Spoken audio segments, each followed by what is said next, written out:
There is a specific kind of silence that screams. It's the silence that follows a betrayal. You're sitting in the wreckage of a relationship, a friendship, or a family bond, and you're suffocating under one single question: why? You replay every memory. You look for the moment the mask slipped. You think if you could just get them to sit down for 1 hour and be honest, you could finally breathe again. You believe that their truth is the key to your freedom. But here is the brutal psychological reality. The person who broke you is the last person who can fix you. Today, on Fact Psychology, we are going deeper than ever before. We are going to dismantle the mechanics of betrayal. We're going to look inside the mind of the person who hurt you, not to excuse them, but to show you why. They are literally incapable of giving you the closure you deserve. By the end of this video, you won't be waiting for their apology anymore. You'll be walking away from it. To understand why they betrayed you, we have to look at the ego defense mechanism. Most people assume betrayal is a calculated villainous act. While sometimes that's true, most often betrayal is an act of extreme emotional cowardice. In psychology, we see that betrayers often suffer from cognitive dissonance. They want to believe they are a good person, but their actions are bad. To survive their own guilt, their brain creates a new narrative. They start to blame you. They tell themselves you are too demanding, too cold, or too much. This is called projective identification. So, when you ask them for the truth, they can't give it to you, because to give you the truth, they would have to admit to themselves that they are the villain in your story. Their ego won't allow that. They would rather leave you in the dark than have to look at their own reflection in the light. We often stay stuck because we are waiting for that one last talk. We think, if I can just explain how much they hurt me, they'll finally understand. But here is a psychological fact. Empathy cannot be forced upon the person who caused the trauma. If they had the empathy to understand your pain, they wouldn't have caused it in the first place.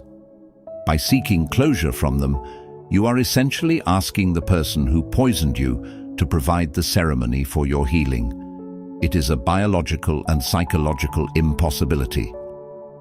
Every time you reach out, every time you send that long text, you are reinforcing their power. You are telling them that your peace is dependent on their permission. But your peace is a DIY project. It is something you build brick by brick without their help. The 5 stages of internal closure. Since they won't give you closure, you must create it. Here is the 5-stage psychological blueprint to doing it yourself. Stage 1. Acceptance of the villain. Accept that in their version of the story, you might be the crazy one or the wrong one. Let them have that story. You don't need to win an argument with someone who isn't playing by the rules of truth. Stage 2. Grieving the illusion. You aren't just grieving a person, you are grieving the version of them you thought existed. That person was a character you helped create. Grieve the character, but don't go back to the actor. Stage 3. Information versus transformation.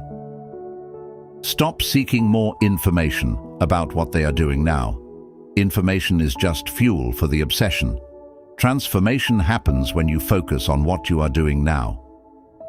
Stage 4. Setting the silent boundary. Closure is a boundary you set with yourself. It's deciding that their name is no longer a topic of conversation in your head. Stage 5. The gift of the betrayal. This sounds harsh, but the betrayal did you a favor. It removed a person who was capable of hurting you from your inner circle. It cleared the space for people who are actually capable of loving you. Betrayal is a fire. It burns everything it touches, but fire also clears the ground. It kills the weeds and the dead wood that were choking your growth. For a long time, you lived in the shadow of someone else's lies, but the fire of betrayal has brought everything into the light. You are stronger than you were before the betrayal. Why? Because now you know the truth.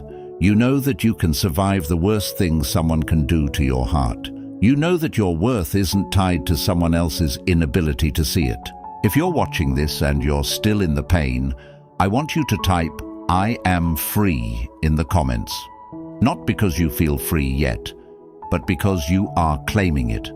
Let's make the comment section a graveyard for the ghosts of our past and a garden for our future. I'm Fact Psychology.